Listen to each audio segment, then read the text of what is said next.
Welcome to Manager Tools and Career Tools. As you've probably learned, we're surging a series of casts that will help you in your career and addressing the economic forces facing us all.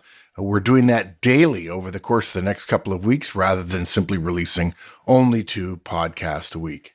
Today, our cast is the first half, part 1, of layoff signs. Companies start doing things that if you're paying attention, you can get an indication that a layoff might be coming, or perhaps a furlough might be coming. You might assume that many companies or all companies have already done what they're going to do, but senior leaders are constantly revising their projections. Depends on what kind of debt they can take on. There are all kinds of factors that go into this, and we shouldn't be assuming in late April or May that there won't be further layoffs, further furloughs, and so on. If you're not in that senior group that makes that decision, you ought to be paying attention to the signs that are occurring around you. So here we go. Layoff signs, part 1. Folks, a real quick advertisement here. We try to keep these to a minimum. We've just launched a brand new conference type, the Virtual Effective Manager Training. It's our normal effective manager training delivered over Zoom. So if you're international or you can't travel, obviously, during COVID, we still want to support you. Our first session was scheduled for 12 May. Unfortunately, that one's already filled up. It filled up in about 24 hours, and we limit it to 25 people to make sure we can still have interactivity. We'll be delivering these over Zoom, the entire Trinity, one-on-one feedback, coaching, delegation, as well as the Trinity rollout, all of those topics in 5 sessions, interactive, again, using Zoom. Our second session is open. It is starting to fill up, but it starts the first 2 hours of the 5 sessions will be on 14 May. So if you have any interest, come to the website, check it out. Thanks. Welcome to Career Tools. This week, layoff signs and what to do about them. The questions this cast answers are: what should I look for to anticipate layoffs? And what should I do if I see those signs? It amazes me always that people are surprised by layoffs, that they say, I was blindsided. I had no idea that layoffs were coming. Because layoffs are rarely a sudden reaction to a decline in a company. It's rare that the situation deteriorates so rapidly that layoffs are needed without any warning. There's usually lots and lots of hints. There's usually lots of things that happen before layoffs that tell you that the company may be on the path to layoffs. And if you know how to spot those signs, then you can do something about it early. And that's what we want to do. So we're going to talk about the signs, and then we're going to talk about what to do. So we're going to cover what to do, the company lost money, your department is falling behind, cost cutting, hiring freezes, and secretive meetings. Fancy. Yes. We're going to start with what to do, because in the second half, we're going to talk about the scenarios, the situations you may find yourself in. And what we want to do is make sure that if you suddenly realize that's the scenario that I'm in, that you know what to do. And different scenarios give you different hints on how long you have. So the company will be doing different things depending on how far they are down the road towards layoff. And that gives you a hint as to how long you have to find a new job. And we have lots of casts that cover the type of things we're going to recommend now in more depth. So we're going to refer to other casts a lot so that you can go and find deeper information if you find that that's the thing that you need to do. The first thing that we recommend that you do is print your contact information. And we mean the contact information of other people, right? So in our previous guidance about layoffs, we have a cast called the Annual Layoff Immunization.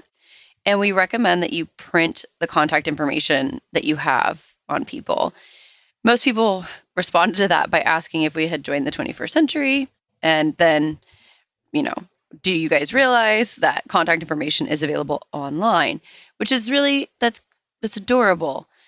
Since your access to online information is predicated on your position and all kinds of things. So we're just going to go ahead and say it. It's been 11 years and we still think that you should do this immediately. Print your contact list.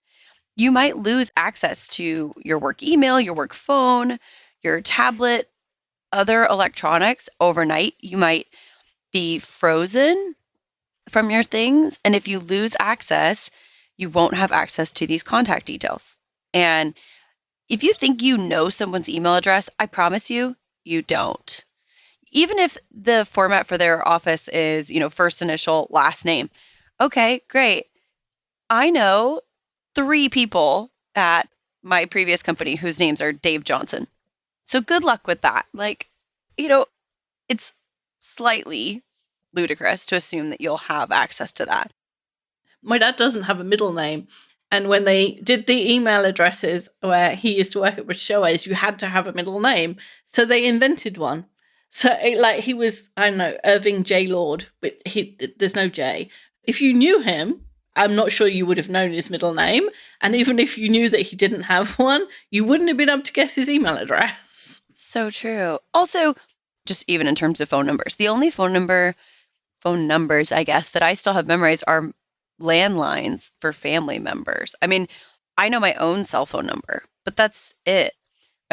We have a contact sheet as well. I keep a card in my wallet that has people's numbers written on it because otherwise there's no way to get a hold of them. And so you need to sync your contacts, go in, sync your stuff, your phone, your, Outlook, whatever it is, from everywhere to your email, and then print them out and take that list home. Also, you should do this once a year, regardless. So make sure specifically that you have all of your work contacts, any recruiters you know or would like to know, include internal contacts to departments. HR is the obvious one. And you might have a separate payroll department, pensions, an alumni department that you'll want to contact later. You need to know how to get a hold of them. In addition, you really probably want to make sure that you have access at home to business news or other services that you want to continue.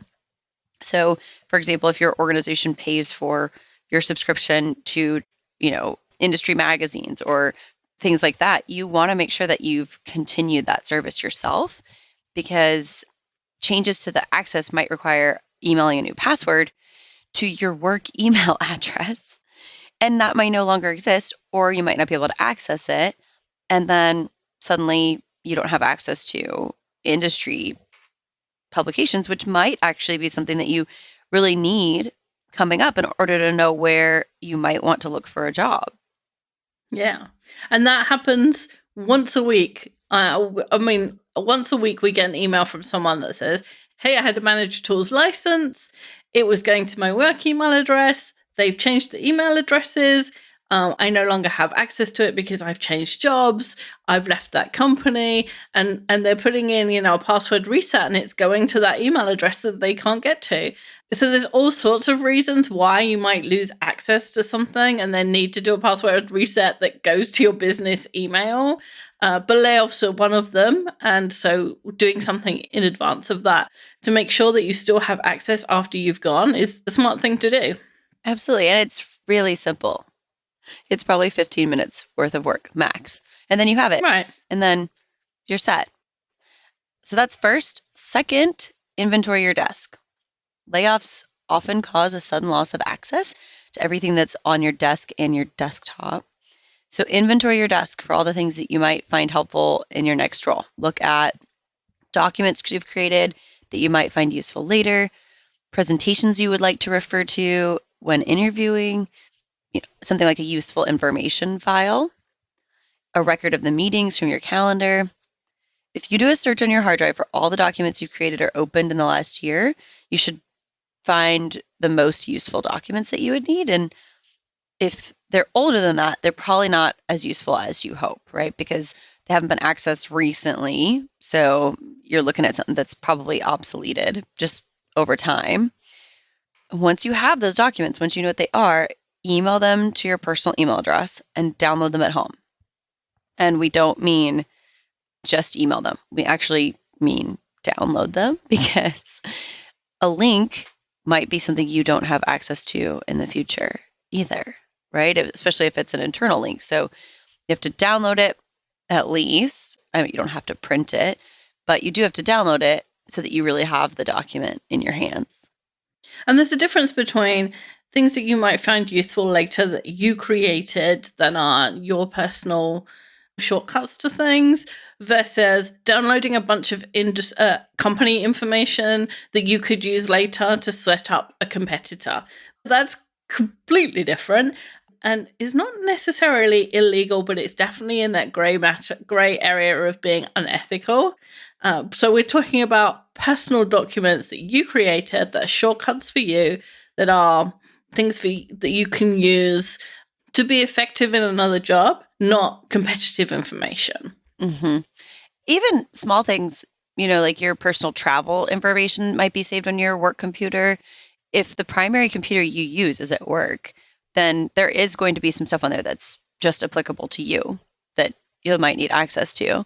I wonder, I don't use 1Password because I have a different system for passwords, but I wonder if, your 1Password stuff you might need to write it down somewhere. Yeah, there's a I can't remember what they call it, like an emergency code or something that they tell you to write down. But yeah, you're right. It's another thing if you can't get into 1Password because it goes to your work email, right. You've lost access to every single thing you have, which is infuriating. Okay, next, this is one of my favorites. Review your finances. If there's even a hint of a layoff, like a breeze nearby that smells like layoff, you need to start saving money right now. And I mean, I don't know, maybe I'm overly cautious. I would say that's the case for many people regardless. When we talked about this previously in our Getting Laid Off Finances Rule podcast, we said that our experience tells us that what most managers do when they're laid off, even if they have some sense that things are not going well and might reasonably be expected to think about what might happen to them if the axe does fall, they think about getting another job. And here's the problem with that conventional wisdom. Managers start thinking about finding another job, but they don't think about what they're going to be doing for 60 days after the layoff when, for whatever reason, they haven't found a job. Of course, finding a job is the solution. It is the way out. And managers routinely underestimate how long a job search is going to take. Many times when there's a hint of a layoff, managers and professionals, they put their head in the sand, kind of, right? They pretend they haven't noticed the hints. And these are the people who suffer when there are layoffs. You should act now, review your finances with your spouse, increase your liquid capital, assume that you would be out of work for 6 months or more. And if you get a job before then, or you're not laid off, hey, you can take a vacation or spend that money on something fun or, do a, interior decorating update or a remodel in the kitchen, something like that. Yeah. But don't spend it all. You never know what's going to happen. And having 6 months of salary saved for emergencies gives such a solid peace of mind. It reduces the amount of fear associated with this situation. And it means that you don't have to accept a job, really. If what you're thinking is, no, I'll get another job. What it means is you don't have to accept the first job. You could say, oh, this isn't exactly what I want. Maybe I want to wait for the next job because we'll be okay for 6 months. So, something to think about. Right. When people ask us, or they send us emails and say, I've applied to 20 jobs and I haven't got anything.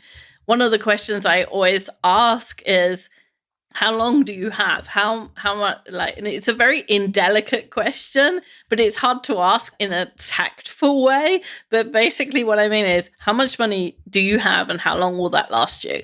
Because if you only have 4 weeks of money, then you have to get a job in 4 weeks.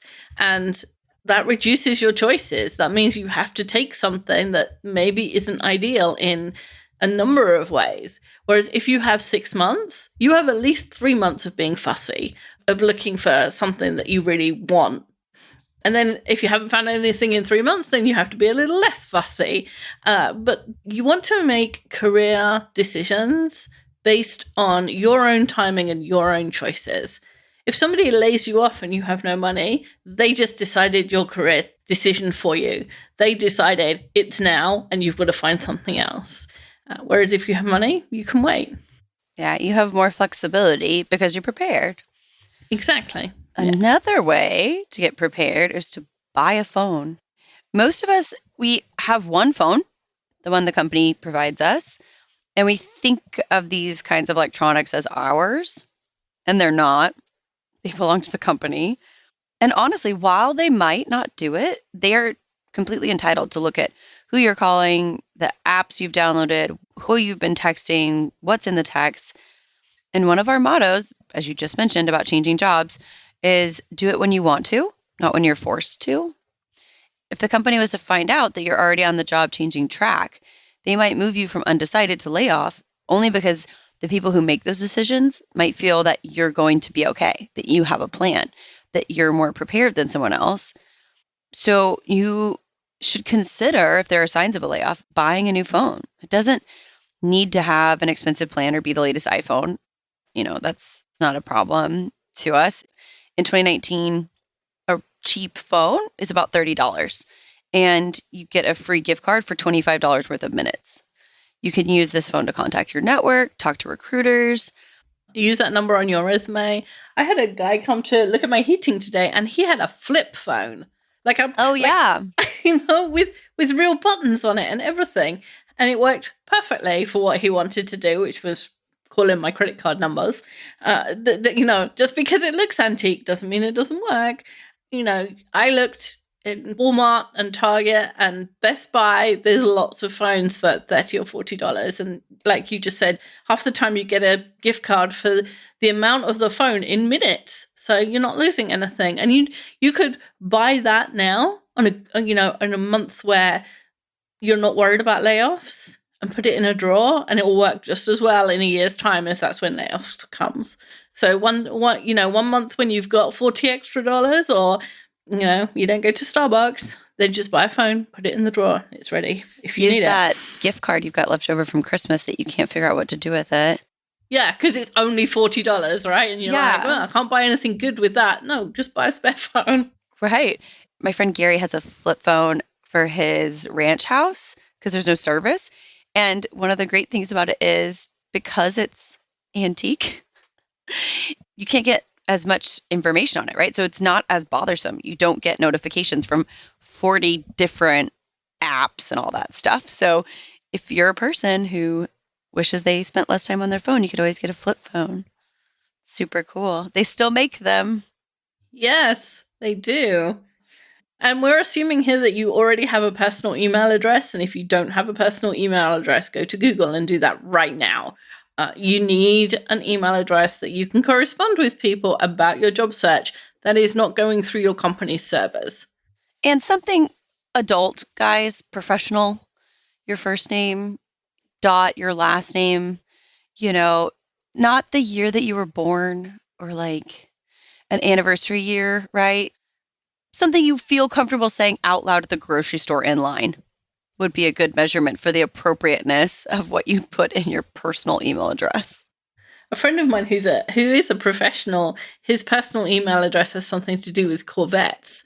And every time I look at it, there's nothing rude about it. It's not, there's no bad words or anything. I just can't remember what it is specifically. But every time I look at it, I just think, really, you should change that.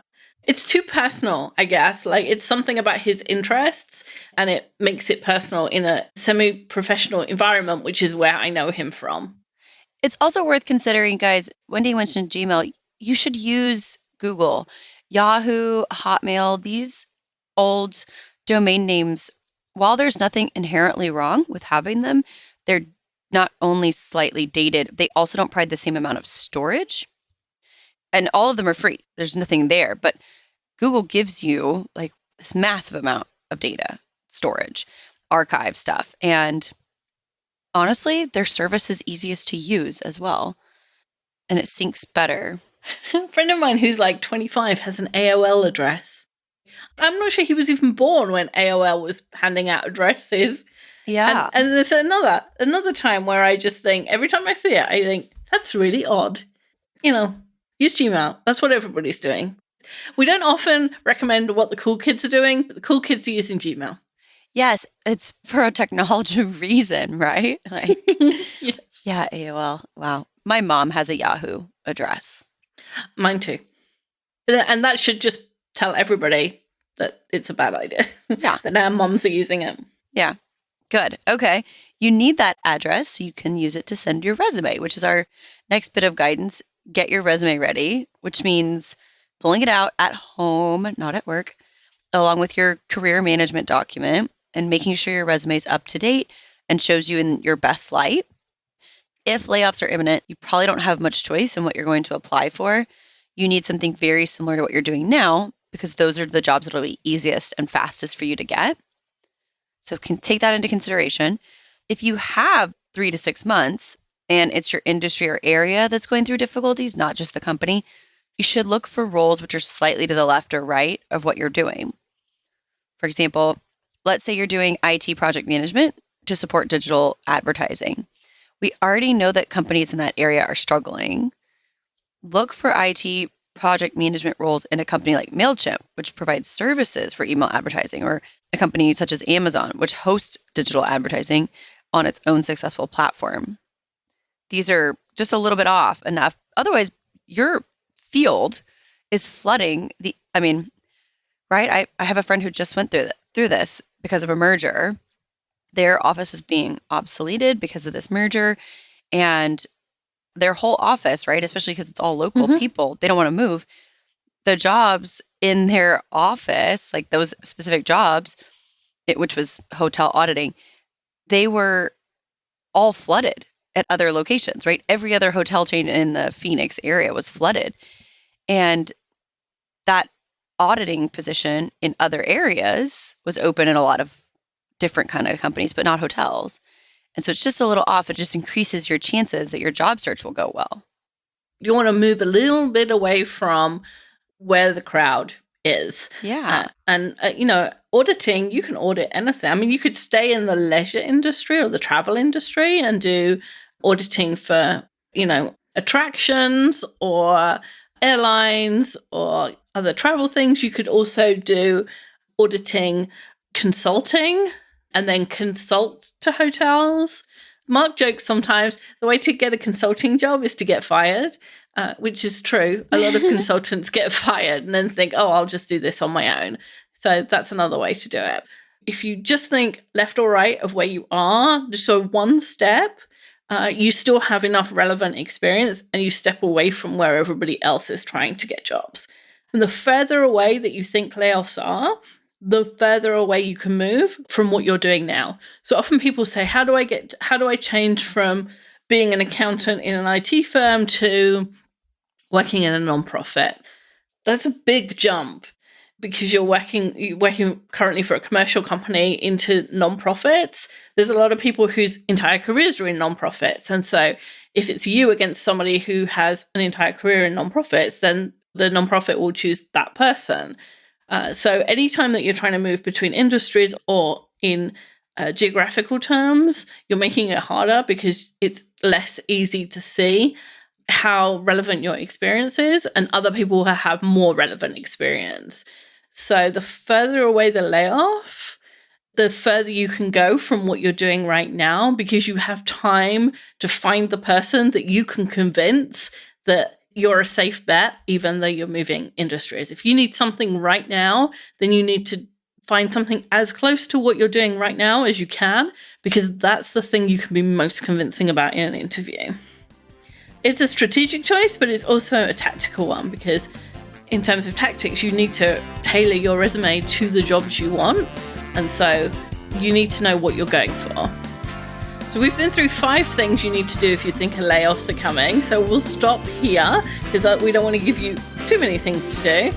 And next week we'll pick up with some more things to do and then the hints that a layoff is coming so that you know whether or not you need to do all of these things right now.